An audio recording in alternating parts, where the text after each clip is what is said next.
ನಮಸ್ಕಾರ. ನಾವಿವತ್ತು ಮಾಡ್ತಾ ಇದ್ದೀವಿ ಪಾಸ್ತಾ. ಇದು ವೈಟ್ ಸಾಸ್ ಪಾಸ್ತಾ ಅಲ್ಲ, ಇದು ದೇಸಿ ಪಾಸ್ತಾ. ಒಂದು ದೊಡ್ಡ ಬಾಣಲಿಯಲ್ಲಿ ನೀರು ಹಾಕಿ ಅದು ನೀರು ಕುದಿಯುವಾಗ ಪಾಸ್ತಾನ ಹಾಕಿ ಬೇಯಿಸ್ಕೊಳ್ಬೇಕು. ನಾನು ಯೂಸ್ ಮಾಡ್ತಾ ಇರೋದು ಬ್ಯಾಂಬಿನೋ ಅವ್ರದ್ದು ಸೂಜಿ ಪಾಸ್ತಾ, ಅಂದರೆ ರವೆಯಿಂದ ಮಾಡಿರೋ ಪಾಸ್ತಾ. ನೀರು ಕುದಿಯುವಾಗ ಪಾಸ್ತಾನ ಆ್ಯಡ್ ಮಾಡಬೇಕು. ಸ್ವಲ್ಪ ಉಪ್ಪು ಹಾಕಿ ಬೇಯಿಸ್ಕೊಳ್ಬೇಕು. ಒಂದು ಅರ್ಧದಷ್ಟು ಬೆಂದರೆ ಸಾಕು. ಇದು ಬೆಂದ ನಂತರ ನೀರಲ್ಲಿ ಸೋರಿಸ್ಕೊಂಡು ಸಪ್ರೇಟಾಗಿ ತೆಗೆದಿಟ್ಕೊಳ್ಬೇಕು. ಬಾಣಲಿಗೆ ಸ್ವಲ್ಪ ಎಣ್ಣೆ ಹಾಕಿ ಸೋಂಪು ಹಾಕ್ತಾ ಇದ್ದೀನಿ. ಸೋಂಪು ಡೈಜೆಷನ್ಗೆ ಹೆಲ್ಪ್ ಆಗುತ್ತೆ.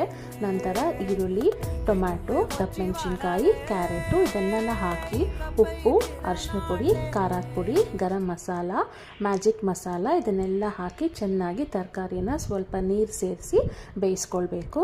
ಇದೆಲ್ಲ ಚೆನ್ನಾಗಿ ಕುಕ್ ಆದಮೇಲೆ ನಾವು ಬಾಯ್ಲ್ ಮಾಡಿಟ್ಟಿರೋ ಪಾಸ್ತಾನ ಹಾಕ್ಕೊಂಡು ನೀರು ಕನ್ಸಿಸ್ಟೆನ್ಸಿ ನೋಡಿಕೊಂಡು ಇನ್ನೊಂದು ಸ್ವಲ್ಪ ಪಾಸ್ತಾ ಬೇಯೋಕ್ಕೆ ನೀರು ಹಾಕಿಬಿಟ್ಟು ಚೆನ್ನಾಗಿ ಬೇಯಿಸ್ಕೊಳ್ಬೇಕು.